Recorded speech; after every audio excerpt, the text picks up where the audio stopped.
नमस्कार दोस्तों, मैं हूं आपका फाइनेंशियल दोस्तों आज के अपने इस वीडियो में हम बात करेंगे HSBC स्मॉल कैप फंड के बारे में।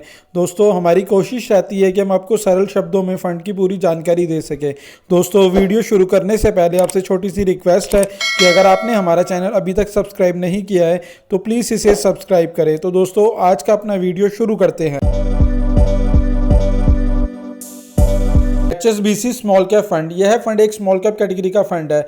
वहीं बात करें स्कीम डिटेल के बारे में तो यह फंड एक ओपन एंडेड फंड है। ओपन एंडेड वह फंड होते हैं जिसमें आप कभी भी इन्वेस्टमेंट कर सकते हैं और कभी भी विड्रॉ कर सकते हैं। इस फंड का बेंचमार्क निफ्टी स्मॉल कैप 250 का है। वहीं बात करें इस फंड पे लगने वाले एग्जिट लोड की तो यदि आप अपने अमाउंट का 10% तक एक साल से पहले नहीं विड्रॉ करते हैं तो उस पर किसी प्रकार का कोई एग्जिट लोड नहीं है। वहीं 10% से ऊपर के अमाउंट के ऊपर आपको 1% का एग्जिट लोड लगेगा यदि आप एक साल से पहले विड्रॉ करते हैं, और एक साल के बाद करेंगे तो किसी प्रकार का कोई एग्जिट लोड नहीं है। वहीं बात करें इन्वेस्टमेंट की तो SIP के केस में आप सिर्फ 500 रुपये से निवेश की शुरुआत कर सकते हैं और लमसम के केस में 5000 रुपये से निवेश की शुरुआत कर सकते हैं।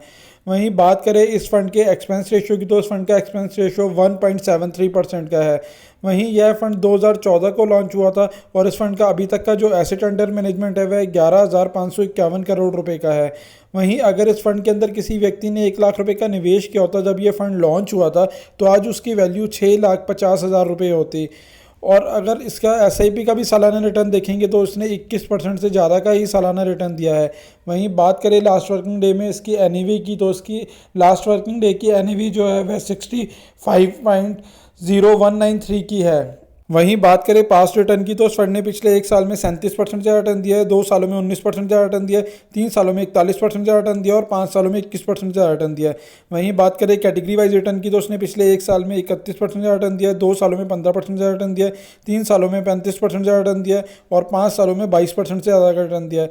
तो आप देख सकते हैं कि इसने ज़्यादातर टाइम अपनी कैटेगरी को बीट किया है। इस लिहाज से यह निवेश के लिए अच्छा ऑप्शन हो सकता है उन सभी के लिए जिनका भी नज़रिया लॉन्ग टर्म का है। बात करें फंड मैनेजर की तो यह 2 फंड मैनेजर के द्वारा फंड मैनेज किए जाते हैं। पहले मिस्टर वेणुगोपाल और दूसरे मिस्टर चीनू गुप्ता के द्वारा यह फंड मैनेज किया जाता है। वहीं बात करें टॉप 5 सेक्टर एलोकेशन की तो उसके अंदर इंजीनियरिंग एंड कैपिटल गुड्स के अंदर 18.78% का इन्वेस्टमेंट है, इंफ्रास्ट्रक्चर के अंदर 10.76% का इन्वेस्टमेंट है, IT के अंदर 8.68% का इन्वेस्टमेंट है, कंज्यूमर नॉन ड्यूरेबल के अंदर 7.34% का इन्वेस्टमेंट है और मेटल्स के अंदर 6.83% का इन्वेस्टमेंट है। बात करें टॉप 5 कंपनी एलोकेशन की तो उसके अंदर KPR मिल्स के अंदर 3.47% का इन्वेस्टमेंट है, अपरा इंडस्ट्री के अंदर 3.2% का इन्वेस्टमेंट है, सोनाटा सॉफ्टवेयर के अंदर 2.45% का इन्वेस्टमेंट है, केपी टेक्नोलॉजी के अंदर 2.31% का इन्वेस्टमेंट है और सेरा सैनिटरी वेयर के अंदर 2.23% का इन्वेस्टमेंट है। वहीं बात करें ओवरऑल इन्वेस्टमेंट की तो इसके अंदर सबसे ज़्यादा इन्वेस्टमेंट मिड कैप के अंदर किया गया है।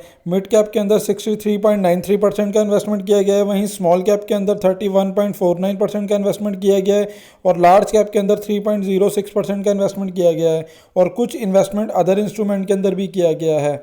वहीं दोस्तों अगर आप इस फंड के अंदर इन्वेस्टमेंट की सोच रहे हैं तो इन्वेस्टमेंट करने से पहले एक बार अपने फाइनेंशियल एडवाइज़र से सलाह ज़रूर ले लें और आपका नज़रिया लॉन्ग टर्म का हो तो ही इस फंड के अंदर इन्वेस्टमेंट करें। दोस्तों आशा करता हूं मेरे द्वारा दी गई जानकारी आपके लिए उपयोगी सिद्ध होगी और यदि वीडियो अच्छा लगा हो तो प्लीज़ इसे लाइक शेयर करें और चैनल अभी तक आपने सब्सक्राइब नहीं किया है तो प्लीज़ इसे सब्सक्राइब करें। साथ ही साथ आपका कोई सवाल या सुझाव हो तो आप हमें नीचे कमेंट बॉक्स में कमेंट भी कर सकते हैं। इसी के साथ दोस्तों अब मैं आपसे विदा लेता हूं। आशा करता हूं मेरे द्वारा दी गई जानकारी आपके लिए उपयोगी सिद्ध होगी। धन्यवाद दोस्तों।